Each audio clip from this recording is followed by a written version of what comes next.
بسم الله الرحمن الرحيم. السلام عليكم ورحمة الله وبركاته. الحمد لله الذي أنعمني بنعمة الإيمان والإسلام. أشهد أن لا إله إلا الله وحده لا شريك له وأشهد أن محمدا عبده ورسوله. اللهم صل وسلم على حبيبنا محمد وعلى آله وأصحابه أجمعين. أما بعد. Hadirin dimuliakan Allah Subhanahu wa taala.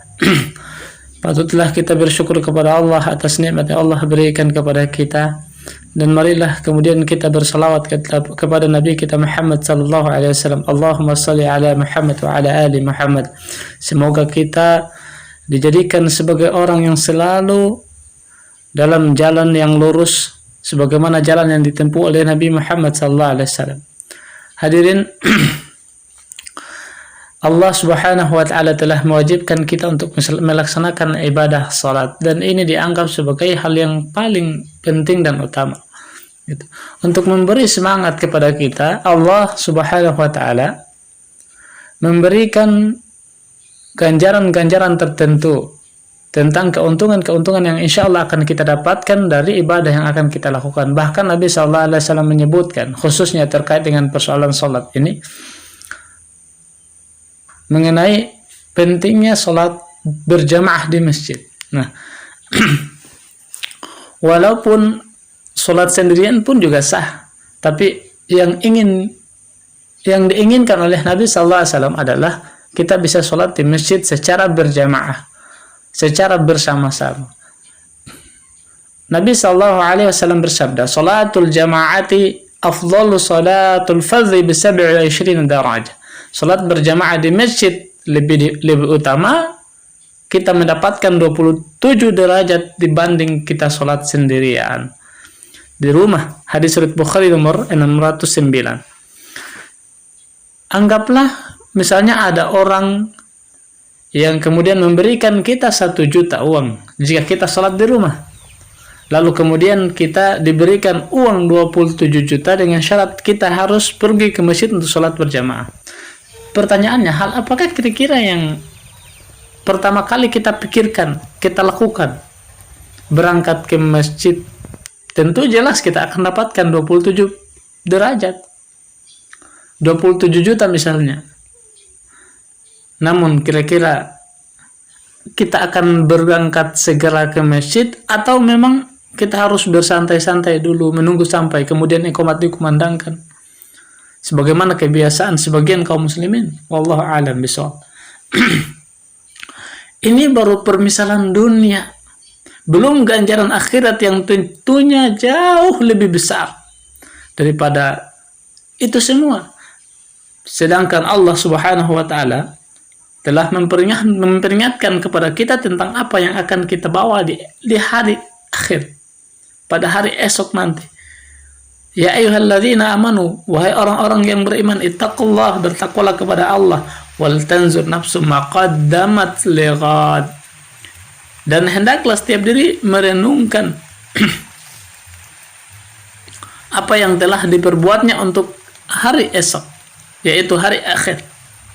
Wattaqullah innallaha khabirun bima ta'malun, dan bertakwalah kepada Allah, sesungguhnya Allah Maha mengetahui apapun yang kamu kerjakan. Wala takunu kalladzina nasullaha fa ansahum anfusahum ulaika humul fasiqun, dan janganlah keadaan kamu seperti orang-orang yang melupakan Allah, lalu Allah pun membuatnya lupa kepada dirinya sendiri. Itulah orang-orang yang fasik. Quran surat Al-Hasyr ayat 18-19. Nah, jamaah yang dimuliakan Allah, persiapan akhirat ini tentu harus kita lakukan secara maksimal supaya kehidupan akhirat kita menjadi kehidupan yang baik. Itu yang insya Allah kita inginkan.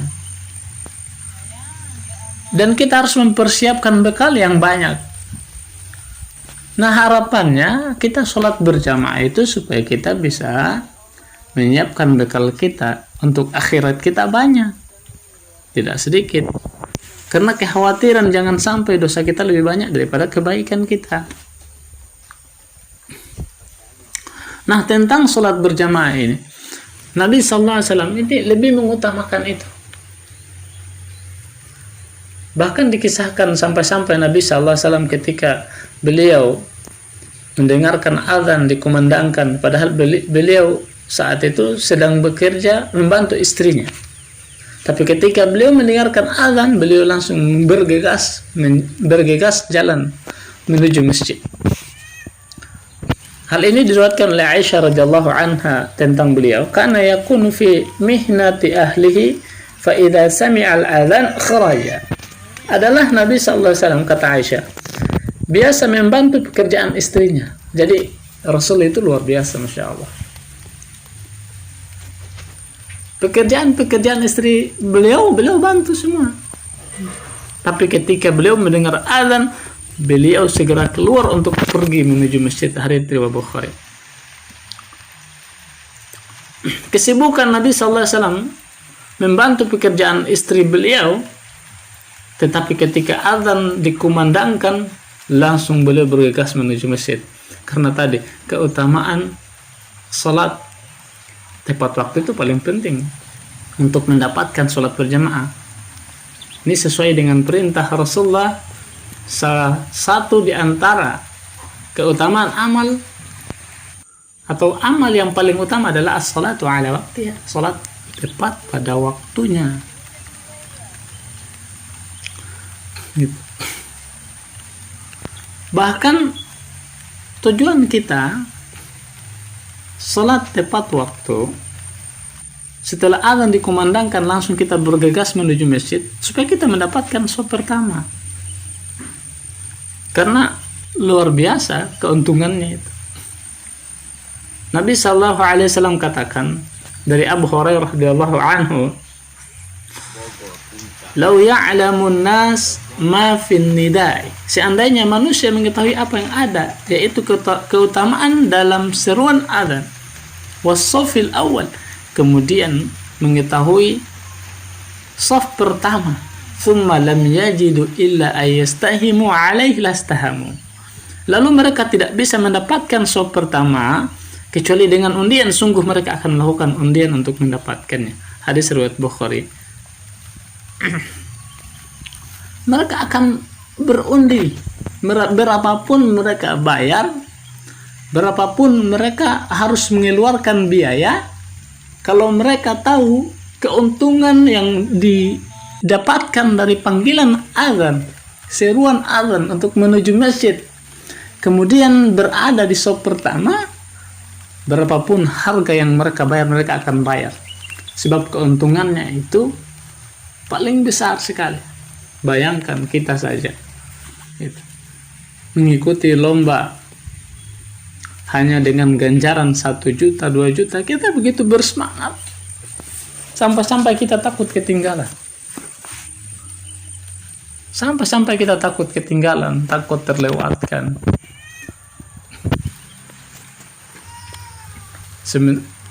Sementara terkait dengan ibadah yang ganjarannya bahkan diberikan lebih dari dunia dan seisinya, atau seisi dunia, keuntungan seisi dunia itu diberikan kepada kita, namun kita juga tidak mau.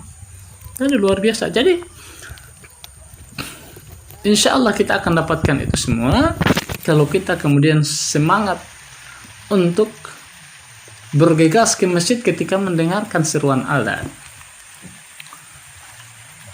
Bahkan Allah Subhanahu wa ta'ala dan para malaikat kemudian bersolawat kepada orang-orang yang berada di shaf awal, terutama di shaf bagian kanan.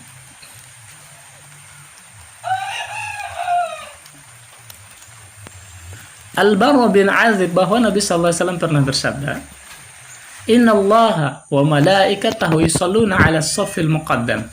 Sungguhnya Allah dan para malaikat bersalawat kepada orang-orang yang berada di shaf awal.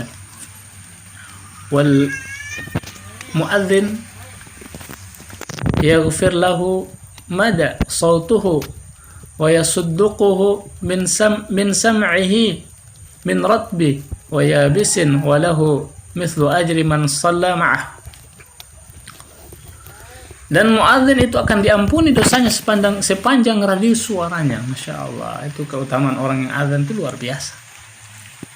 Diampuni dosanya sepanjang radius suaranya. Sekarang ini kita memakai pengeras suara, tentu suara kita akan jauh didengar orang, bahkan sampai jarak 1 kilo pun kemungkinan besar orang masih bisa dengar.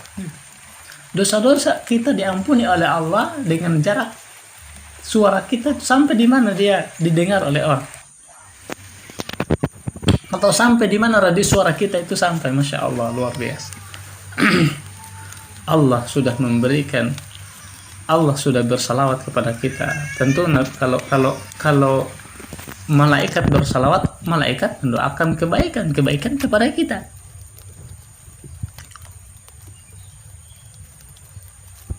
Jadi, dan orang azan ini akan dibenarkan oleh segala sesuatu yang mendengarkannya, baik benda basah, benda kering, dan dia akan mendapatkan pahala seperti pahala orang yang sholat bersamanya. Itu orang azan. Jadi dia panggil orang, lalu orang datang. Selain dia dapatkan pahala panggilan azan, lalu dia diampuni dosa-dosanya, dia kemudian juga diganjari pahala seperti pahala orang yang sholat bersama beliau. Jadi mereka sholat berjamaah, tentu dia dapat 27 pahala. Hadis riwayat Ahmad dan An-Nasai dengan sanad yang jayyid.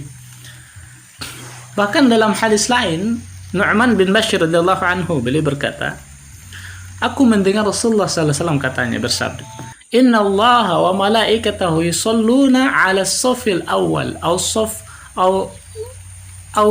sufufil awal. Sesungguhnya Allah dan para malaikatnya berselawat kepada orang-orang yang berada di saf pertama atau di beberapa saf yang awal. Hadis riwayat Ahmad dengan sanad yang jayyid. Masya Allah. Itu pentingnya saf awal. Nah, tujuannya kenapa saf awal ini kita diberikan ganjaran oleh Allah Subhanahu wa taala. Pertama, untuk mendapatkan saf pertama syaratnya harus kita datang tepat waktu. As-salatu ala waktiha. Ketika azan dikumandangkan, kita langsung bergegas ke masjid. Karena dengan cara itu saja, dengan cara itulah kita bisa mendapatkan saf pertama. Cuman dengan cara itu saja kita bisa dapatkan saf pertama. Kalau tidak dengan cara itu, kita kemudian menunggu-nunggu, malas-malasan, nanti tunggu iqamat baru kita berangkat ke masjid, tidak akan mungkin kita mendapatkan saf pertama. Hadirin dimuliakan Allah Subhanahu wa taala.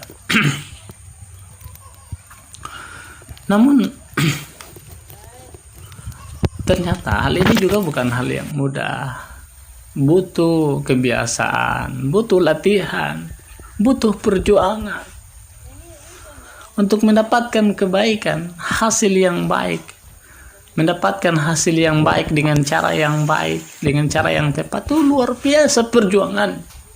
Kita betul-betul diuji oleh Allah Subhanahu wa taala. Apakah yang harus kita pilih pekerjaan kita yang sifatnya duniawi?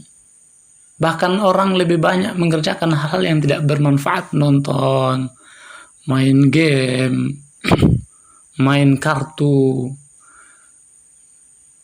cerita-cerita yang tidak bermanfaat. Orang lebih memilih itu ketimbang ketika mendengarkan azan, ketimbang berangkat untuk melaksanakan sholat di masjid ketika mendengarkan azan, memenuhi panggilan azan. Padahal membicarakan hal yang sia-sia. Nabi SAW membantu istrinya, itu bagian dari perintah Allah. Karena beliau akan diberikan ganjaran pahala yang besar karena